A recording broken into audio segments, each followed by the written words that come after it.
జై వీరభద్రకు సార్ నమో నమో. ఈరోజు junior NTR Devara cinema release కర్మ సిద్ధాంతం ప్రకారం ఆయన కూడా కష్టపడినాడు. ఆయన కూడా మంచి ఫలితం వస్తుంది భగవంతుని దయ వల్ల రావాలి. తర్వాత మన మిగతా హీరోలు కూడా సపోర్ట్ చేయండి అని అందరూ ఒకరికొకరు. ఈరోజు మన భారతదేశ చరిత్రలో ఈరోజు రాజమౌళి గారు మంచి దర్శకుడుగా, ఈరోజు పాన్ ఇండియా హీరోలుగా రామ్ చరణ్ కానీ, ప్రభాస్ కానీ, జూనియర్ ఎన్టీఆర్ కానీ, ఇంకా రాబో రోజుల్లో హీరోలు చాలామంది వస్తారు. భగవంతుడి ఆశీర్వాదంతో మన తెలుగు జాతి వెలగాలని. ఒకప్పుడు ఆంధ్రప్రదేశ్ ఢిల్లీ గల్లీలో ఎట్లా వెలిగిందో తెలుగు జాతి గౌరవం ఈరోజు సినీ ఇండస్ట్రీలో కానీ హాలీవుడ్ స్థాయికి వెళ్తుందన్న. మనలో ఈగోలు పోద్దని మన సినిమాని మనమే ప్లాన్ చేస్తున్నాం. మన తెలుగు జాతిని మనమే నాశనం చేసుకుంటాం. పక్క సినీ పరం చూసి మనం నవ్వుకుంటుంది. ఈరోజు ఫ్యాన్స్ అంతా డివైడ్ అయిపోయి ఊరికే టాక్ చేసుకుంటా, పబ్లిక్ టాక్ హిట్ అయిన సినిమా ఫట్ అని చెప్పుకుంటా కన్ఫ్యూజ్ చేస్తున్నారు ప్రేక్షకుని.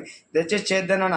ఆయన సినిమా మీరు సపోర్ట్ చేయండి. మీరు చేసినట్టు ఆరోగ్యకరమైన వాతావరణంలో వీళ్ళు పోటీపడి సినిమా చేస్తే ఇంకా రసవత్తరంగా ఉంటుంది. ఇంకా వాళ్ళ నుంచి ఇంకా నటన ఎక్కువ ఆశిస్తామన్నమాట.